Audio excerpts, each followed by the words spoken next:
लोकांच्या समस्या सुटल्या पाहिजेत यासाठी आपण आज पाहुणे म्हणून आल्यानंतर काय या लोकांना किंवा आपल्या सहकार्याने सांगाल?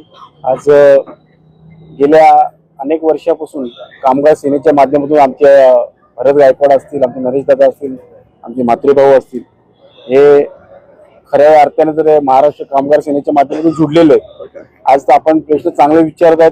आमच्याकडे सुद्धा अशा प्रकारचं जनता दरबार भरतो, पण अनेक पत्रकारांच्या माध्यमातून आम्हाला पाहायला बघतो का ते आगळ्या वेगळ्या प्रश्नांचं आपण मारा केलेला आहे, तो सामान्यांसाठी आणि सामान्य जनतेसाठी केलेला आहे आणि आम्हाला काहीतरी त्याच्यामधून वाटचाल करण्यासाठी आपण प्रश्न करताय. तर मी एवढंच सांगेल की बाळासाहेब ठाकरेंनी जेव्हा शिवसेना स्थापना केली, मला सांगतो शाखेपासून कालांतराने कार्यालयामधून लोकांची कामं व्हायला लागली. खऱ्या अर्थाने जनता दरबार सुरुवातच शिवसेनेच्या माध्यमातून सुरू झाली. रस्त्यावरती संघर्ष करणारा एकमेव पक्ष शिवसेना, कोणतीही निवडणूक समोर न ठेवता काम करणारं म्हणजे शिवसेना.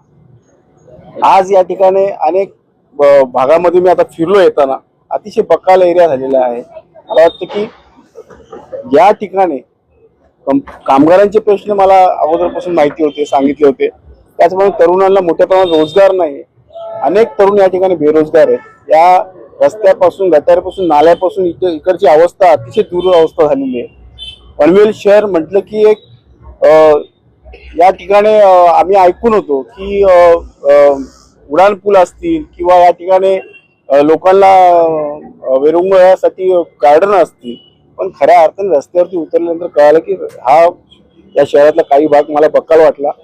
मी बोलतो की ज्या पद्धतीने आज या ठिकाणी म्हात्रे साहेबांनी जो जनता दरबार या ठिकाणी आयोजित केला, या माध्यमातून खऱ्या अर्थाने लोकांच्या प्रश्न सोडवण्याचा तर आमचा मानस असतोच आहेच, त्याचप्रमाणे इथल्या ज्या समस्या आहेत त्या सुद्धा जाणून घेण्याचा या ठिकाणी प्रयत्न आमच्या या कार्यालयातून केलेला आहे. मी त्यांचं खरंच कौतुक करतो आणि धन्यवाद देतो.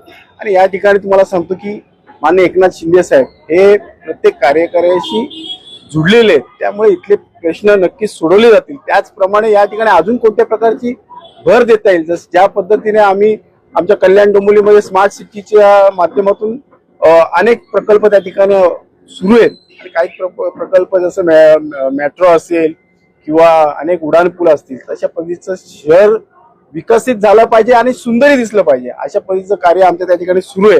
तसंच या ठिकाणी सुद्धा झालं पाहिजे अशा आम्हाला अपेक्षा आहे. पण शिवसेनेच्या कार्यकर्त्यांना खरंच मी धन्यवाद देतो आणि त्यांचं अभिनंदन करतो की आपण जनता दरबारात ठेवून या ठिकाणी लोकांच्या